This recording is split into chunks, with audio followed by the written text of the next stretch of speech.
देखिए इस वीडियो में क्लास 11 का फिजिक्स, ठीक, जिसमें हम लोग पढ़ रहे थे सदिश विश्लेषण, ठीक, और इसमें हम आपको इसके पहले वाले वीडियो में कुछ न्यूमेरिकल भी बताए थे। दो सदिशों का सदिश गुणनफल, दो सदिशों का सदिश गुणनफल और दो सदिशों का अदिश गुणनफल, ठीक, उससे संबंधित आपको क्वेश्चन को हल कराए थे। और यहाँ पर देखिए इसमें हम लोग जैसे बताया था कि अभी कोण ज्ञात करने के लिए यदि कोण ज्ञात हो तब कैसे हल करते हैं, या किसी सदिश का परिमाण ज्ञात हो और कोण भी ज्ञात हो तो उनका सदिश गुणनफल क्या होगा और अदिश गुणनफल क्या होगा। जैसे दो वेक्टर हैं और उनका परिमाण भी ज्ञात हो, ठीक, उनका परिमाण भी ज्ञात हो और कोण भी ज्ञात हो, तब उनका सदिश गुणनफल या अदिश गुणनफल क्या होगा, ठीक। जैसे एक क्वेश्चन है, यदि दो वेक्टर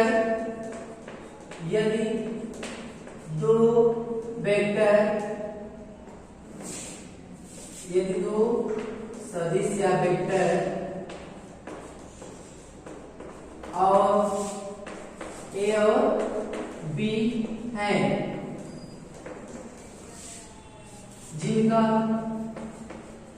जिनके परिमाण 5 और 4 है तथा उनके बीच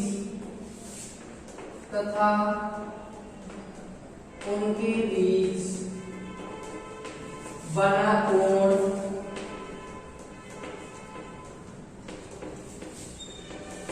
30 अंश है, तो ए डॉट बी और ए क्रॉस बी का मान क्या होगा।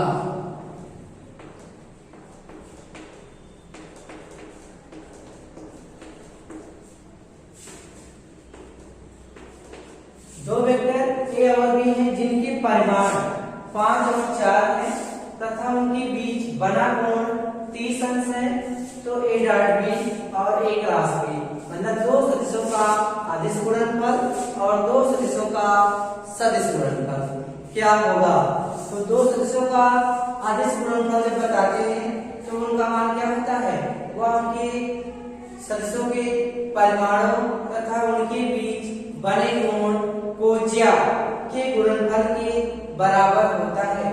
जब आप अदिश गुणनफल बताएंगे तो आप वहां पर कहेंगे कि दो सदिशों का अदिश गुणनफल जो होता है वह उनके परिमाणों तथा उनके बीच बने कोण कोज्या के गुणनफल के बराबर होता है, ठीक। और इसके बाद क्या है, जब हम दो सदिशों का सदिश गुणनफल निकालते हैं तब क्या कहते हैं कि उनके परिमाणों मतलब दो सदिशों का सदिश गुणनफल जो होगा वह उनके परिमाणों तथा उनके बीच बने कोण ज्या के गुणनफल के बराबर होता है। तो दोनों में आपको ध्यान देना है, किसमें cos थीटा होगा और किसमें sin थीटा होगा, ठीक। इतना आपको अंतर है इसमें। तो देखिए दो वेक्टर है जैसे ए और बी और वेक्टर ए का परिमाण आपको बताया गया ए होता है और वेक्टर बी का परिमाण बताया गया बी होता है। अब इनका हमें क्या निकालना है, ए डॉट बी मतलब उनका दो सदिशों का अदिश गुणनफल। ए बराबर ए इसका मतलब परिमाण, और ए का परिमाण जो दिया है, ए का मान 5 है और बी का मान कितना दिया है 4 है, ठीक। परिमाण दिया गया है मतलब ए और बी का मान दिया गया है, ना कि वेक्टर ए और वेक्टर बी, ठीक।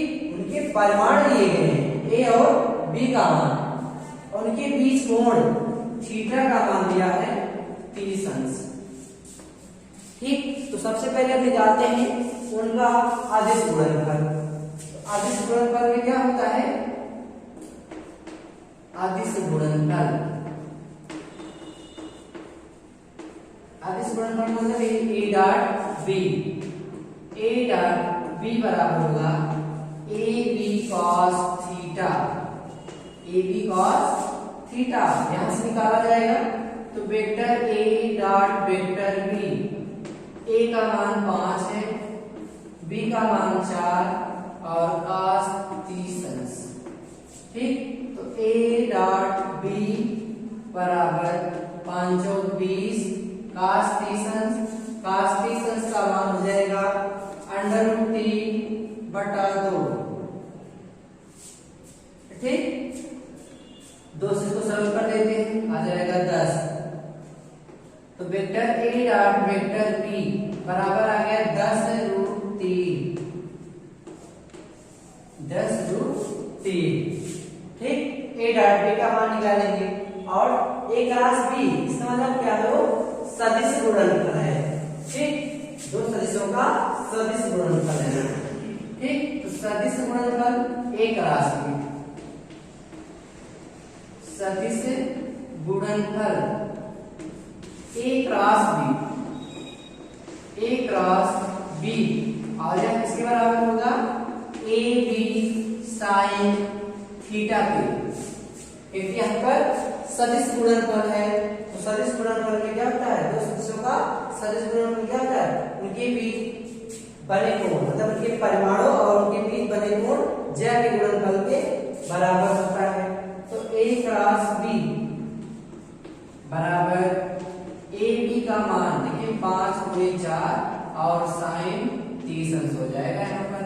और a क्रॉस b बराबर 5 और 20 साइन 30 अंश का मान 1/2, यहाँ पर आ जाएगा 10।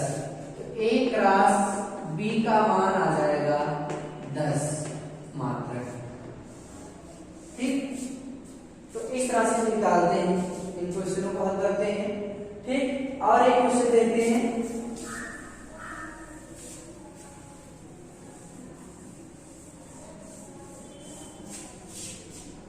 जैसे मान लेते हैं इसका दूसरा क्वेश्चन एक देखते हैं। यदि f बराबर 3i caret plus 2j caret plus 4k carat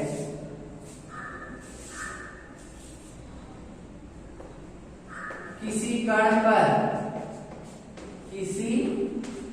पर बल लगाकर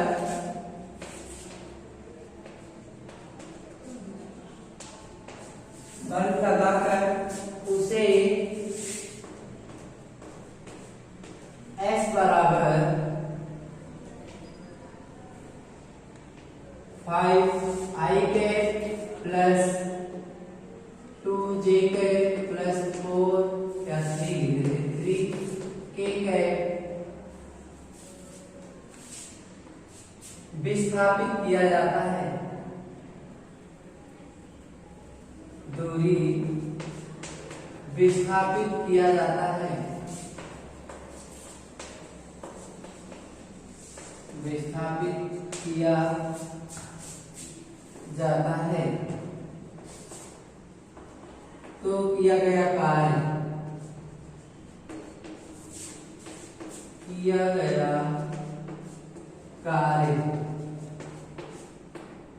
क्या होगा। यदि f बराबर इतना किसी कण पर बल लगाकर उसे दूरी विस्थापित किया जाता है तो किया गया कार्य क्या होगा।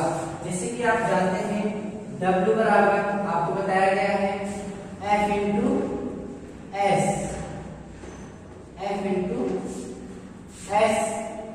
तो दो सदिशों का सदिश गुणनफल सदिश भी होता है और अदिश भी होता है।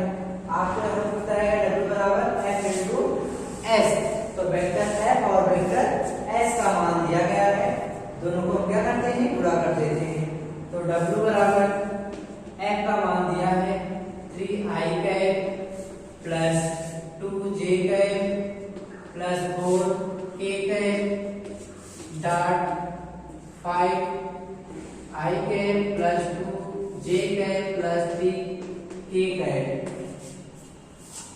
ठीक, आप देखिए इनके बीच में डॉट का चिन्ह लगाया गया है ना, इसके अंदर दो सदिशों का अदिश गुणनफल दो सदिशों का अदिश गुणनफल है।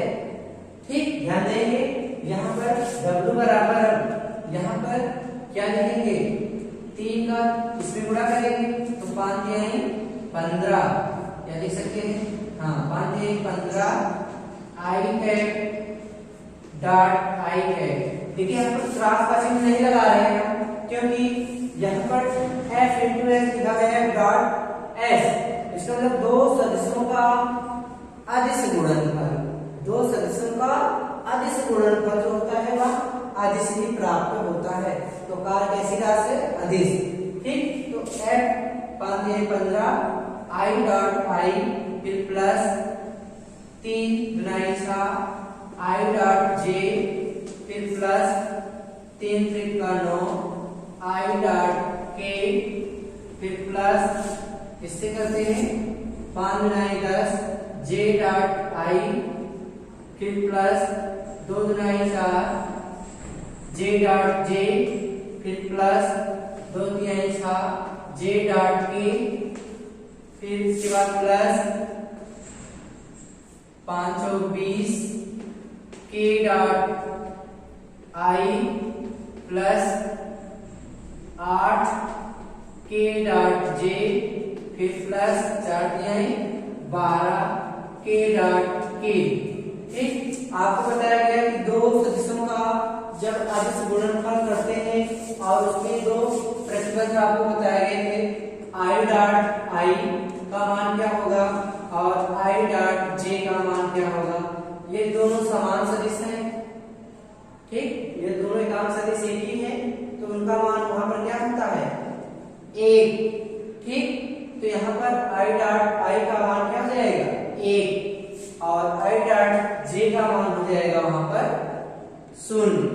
ठीक, तो यहाँ पर देखिए इसका मान 1 होगा और ये 0 हो जाएगा, ये भी 0 होगा। ठीक, ये सब क्या हो जाएंगे 0। ठीक, जिस पर हम लकीर खींच रहे हैं उन सभी का मान क्या हो जाएगा, 0 हो जाएगा। ठीक, आपका जो बच रहा है उसको लिखते हैं हम। तो W बराबर बच रहा है आपका 15 I dot I plus 4 J dot J फिर प्लस 12 के डॉट के। ये आपका बचा है और सभी का मान क्या हो जाएगा, 0 हो जाएगा। ठीक,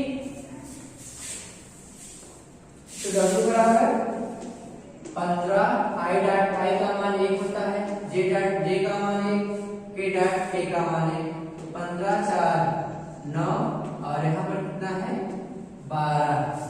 ठीक, तो देखिए 12 4 16 और 16 में आपको जोड़ना है 15। ठीक, तो W बराबर आपको आ जाएगा 31 जूल। कार्य क्या है, कार्य का मात्रक जूल होता है। ठीक, तो W बराबर 31 जूल आ जाएगा। इस तरह से आप क्वेश्चन को हल करेंगे। ठीक, अब हम देखते हैं इस वीडियो में प्रक्षेप गत क्या है, इसी चैप्टर में आपको पढ़ना है प्रक्षेप गत। तो आपको वेक्टर से संबंधित इस क्वेश्चन को आपको बताया गया है। ठीक, अभी और उसमें क्वेश्चन को बताया जाएगा। अब यहाँ पर हम देखते हैं प्रक्षेप गत क्या है। प्रक्षेप गत प्रोजेक्टिल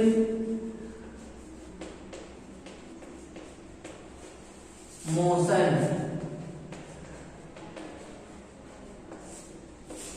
देखिए इसमें हम आपको थोड़ा सा हिंट में बता दे रहे हैं। प्रोजेक्टिल मोशन मतलब प्रक्षेप गत क्या है, जब किसी पिंड को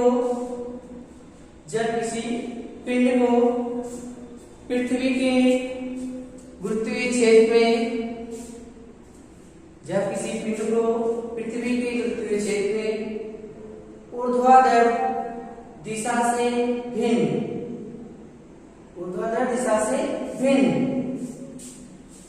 किसी दिशा में फेंका जाता है,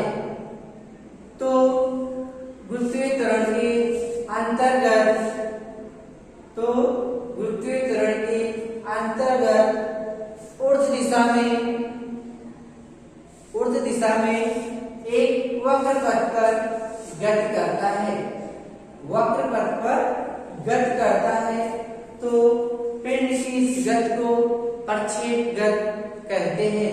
इसका मतलब क्या है?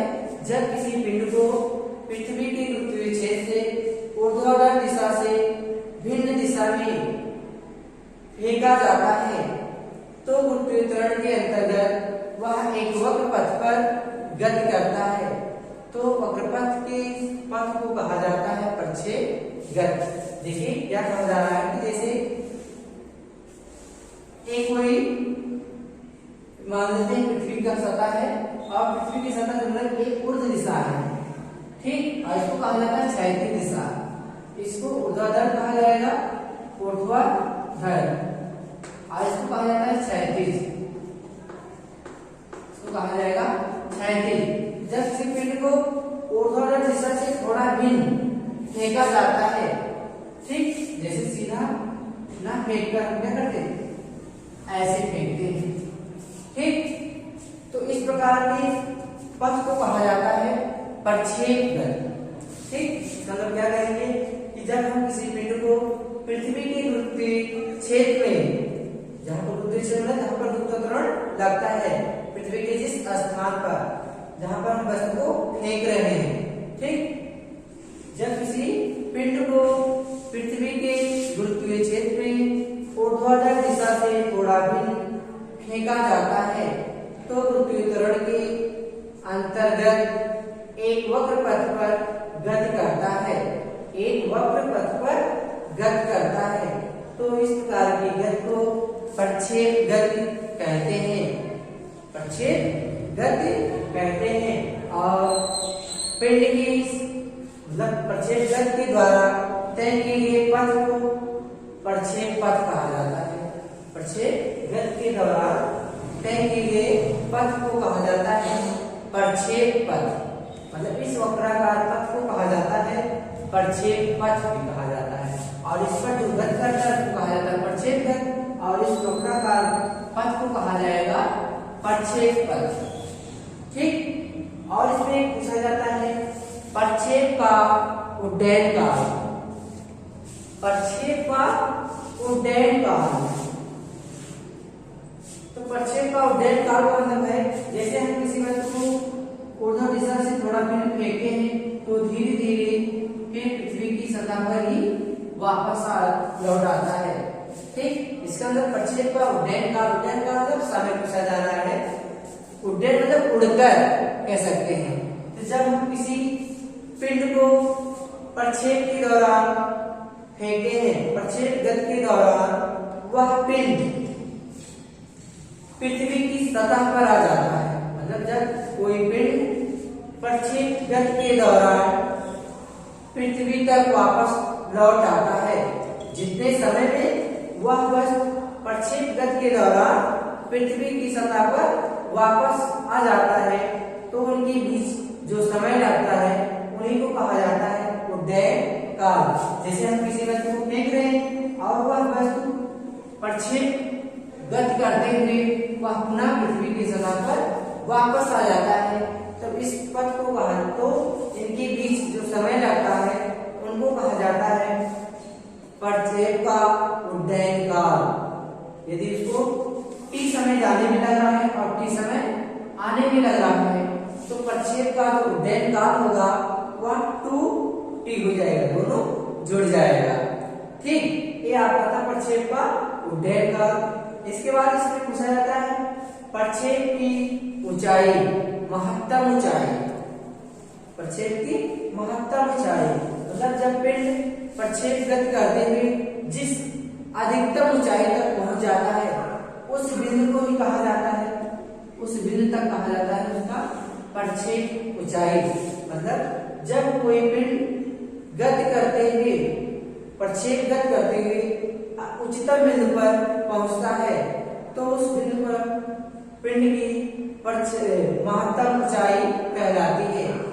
जब कोई पिंड प्रक्षेप गति करते हुए उच्चतम बिंदु पर पहुंचता है, ठीक, तो उस उच्चतम बिंदु तक पहुंचने में जो समय लगेगा, देखिए उस बिंदु तक पहुंचने में नहीं कहा जाएगा, उस बिंदु तक की ऊंचाई को कहा जाएगा प्रक्षेप का महत्तम ऊंचाई।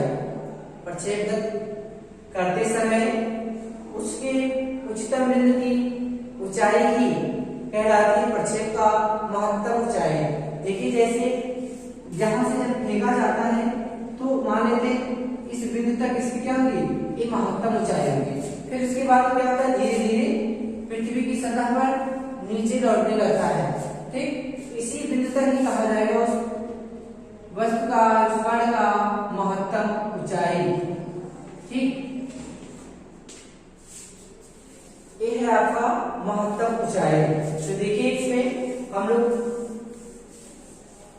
सबसे पहले देख लेते हैं प्रक्षेप गति किसे कहते हैं। तो प्रक्षेप गति आपको बताया गया कि जब कोई पिंड पृथ्वी के गुरुत्वीय क्षेत्र में ऊर्ध्वाधर दिशा से भिन्न किसी अन्य दिशा में फेंका जाता है तो इस वक्रपथ में, तो उस वक्र का पथ को कहा जाता है प्रक्षेप गति। जब किसी पिंड को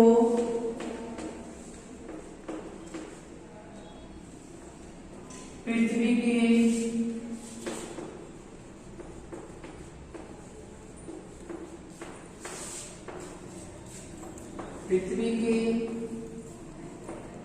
गुरुत्वीय क्षेत्र में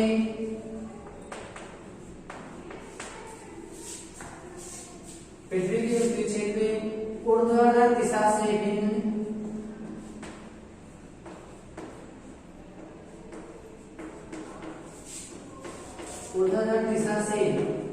भिन्न दिशा में फेंका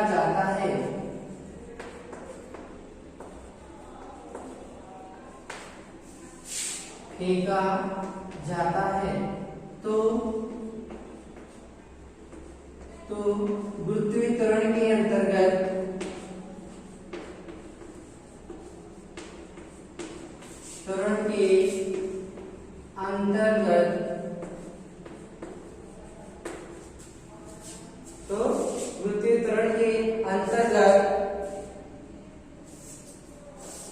पिंड एक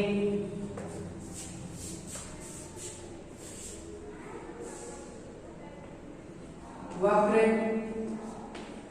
पथ पर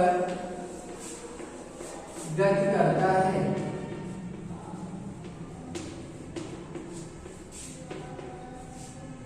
तो इस प्रकार की गति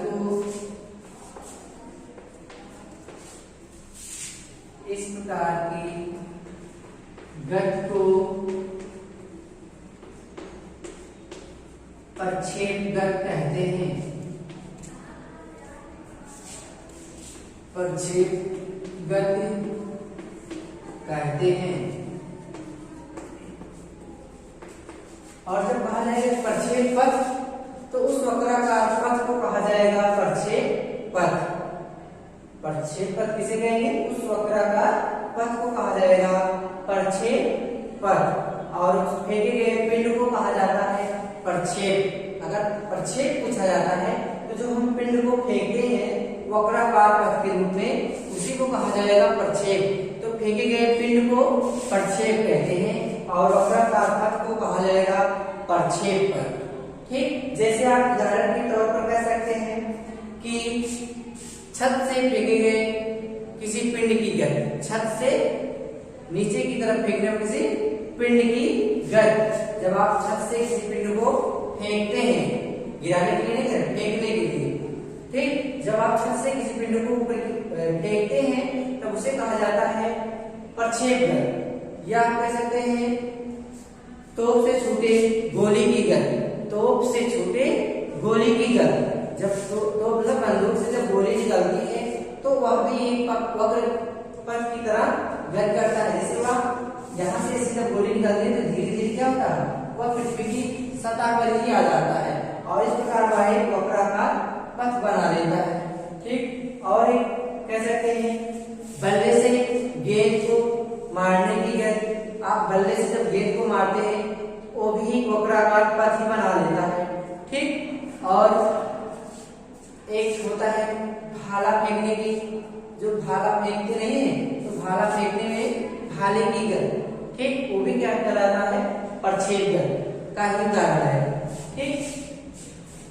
अब यहाँ पर आपको हम प्रक्षेप गति तो बता दिए, आप इसमें इसका निगमन भी है, ठीक, तो लेकिन इसका निगमन इसमें पूरा नहीं होगा, हम इसके बाद अगले वीडियो में उसको हम निगमन बताएंगे, लेकिन इसमें हम थोड़ा सा आपको इसमें बता दे रहे हैं। जैसे ये बिंदु मूल बिंदु है और यहाँ से वस्तु को ऊर्ध्वाधर दिशा से ना फेंककर उसको हम वक्राकार पथ के रूप में फेंकते हैं। जैसे माना गया कि वह वस्तु यू वेग से फेंका जा रहा है, यू वेग से, और ये आपका क्या है, क्षैतिज घटक है, क्षैतिज घटक है, मतलब यार क्षैतिज, और ये ऊर्ध्वाधर,